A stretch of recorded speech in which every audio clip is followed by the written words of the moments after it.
ফুটন্ত গরম দুধে 2 পিস পাউরুটি দিয়ে পুরো পরিবারের জন্য বানিয়ে ফেলুন দারুণ স্বাদের এই রেসিপি।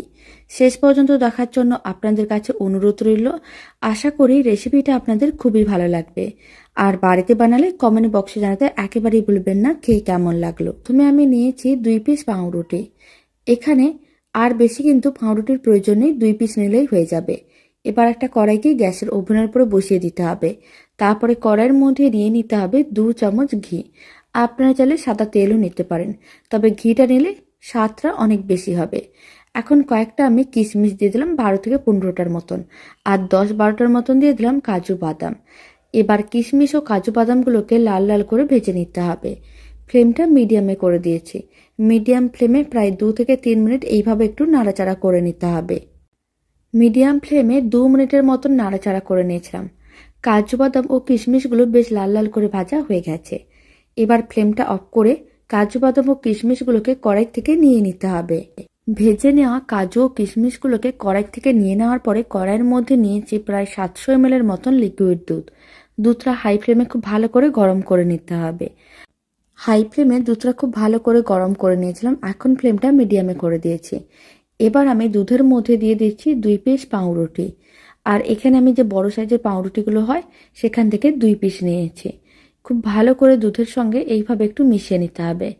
আর যখন দুধের মধ্যে খুব ভালো করে মেশানো হয়ে যাবে তখন পাউরুটির পিসগুলো বেশ নরম হয়ে যাবে। আর এইভাবে হাতাটা দিয়ে একটু ভেঙে নিতে হবে। খুব ভালো করে পাউরুটির পিস দুটো মেশানো হয়ে গেছে।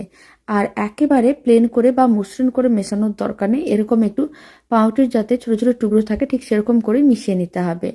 এখন ফ্লেমটা লোতেই রাখতে হবে। আর কড়াইয়ের মধ্যে দিয়ে দিতে হবে 50 গ্রামের মতন চিনি। এখানে আমি 50 গ্রাম চিনি দিয়েছি, তবে আপনারা চাইলে মিষ্টিটা কম বেশিও করতে পারেন। খুব ভালো করে 50 গ্রাম চিনিটা মিশিয়ে নিতে হবে, তবে 50 গ্রাম চিনি অনেকটাই মিষ্টি করে দেবে।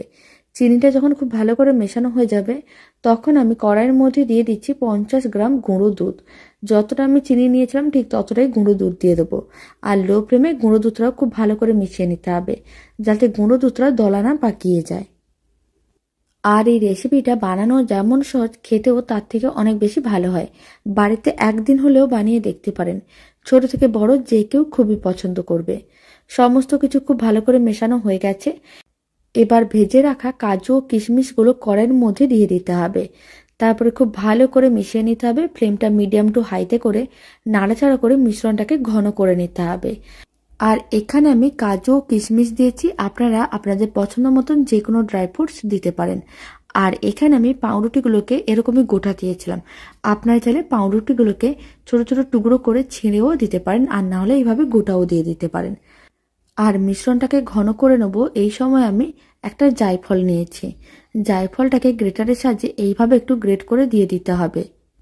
আর এখানে আমি জায়ফলের গুঁড়ো দিচ্ছি, আপনারা চাইলে এলাচ গুঁড়োও দিতে পারেন, তবে জায়ফলের গুঁড়োটা দিলে খেতে অনেক বেশি ভালো লাগবে। এখন জায়ফলের গুঁড়োটাও খুব ভালো করে মিশিয়ে নিচ্ছি। জায়ফলের গুঁড়োটাও খুব ভালো করে মেশানো হয়ে গেছে। ফ্লেমটা মিডিয়াম টু হাইতেই আছে। আর মিডিয়াম টু হাই ফ্লেমে এইভাবে 4 থেকে 5 মিনিট রান্না করে নিতে হবে। তাহলেই রেডি হয়ে যাবে দারুণ স্বাদের পাউরুটির ক্ষীর। বাড়িতে বানিয়ে দেখতে পারেন। এটা যে পাউরুটি দিয়ে বানানো, খেয়ে বোঝাই যাবে না। খেতে ভীষণ ভালো হয়, আর আশা করি আপনাদেরও খুবই ভালো লাগবে। আর খুব কম সময় কম উপকরণ দিয়ে বানিয়ে নিতে পারবেন। 5 মিনিটের মতন মিডিয়াম টু হাই ফ্লেমে রান্না করে নিয়েছিলাম। আপনারা দেখুন মিশ্রণটা বেশ ঘন হয়ে গেছে। এখন ফ্লেমটা অফ করে নিতে হবে। আর একটা সার্ভিং বোলের মধ্যে সার্ভ করে নিতে হবে। রেসিপিটা শেষ পর্যন্ত দেখার জন্য অসংখ্য ধন্যবাদ। আর বাড়িতে বানালে কমেন্ট বক্সে জানাতে একেবারেই ভুলবেন না খেয়ে আপনাদের কেমন লাগলো। আর এই পাউরুটির ক্ষীরটা ঠান্ডা হওয়ার পরে আরও অনেকটা ঘন হয়ে যাবে, আর খেতেও অনেক বেশি ভালো লাগবে। এই রেসিপিটা শেষ পর্যন্ত দেখার জন্য অসংখ্য ধন্যবাদ। বাড়িতে বানালে কমেন্ট বক্সে জানাতে একেবারেই ভুলবেন না খেয়ে আপনাদের কেমন লাগলো। এবার একটা সার্ভিং বোলের মধ্যে সার্ভ করে নিচ্ছি। আর রেসিপিটা ভালো লেগে থাকলে আপনারা যদি ফেসবুক থেকে রেসিপিটা দেখছেন, পেজটিকে ফলো করে নেওয়ার অনুরোধ রইল।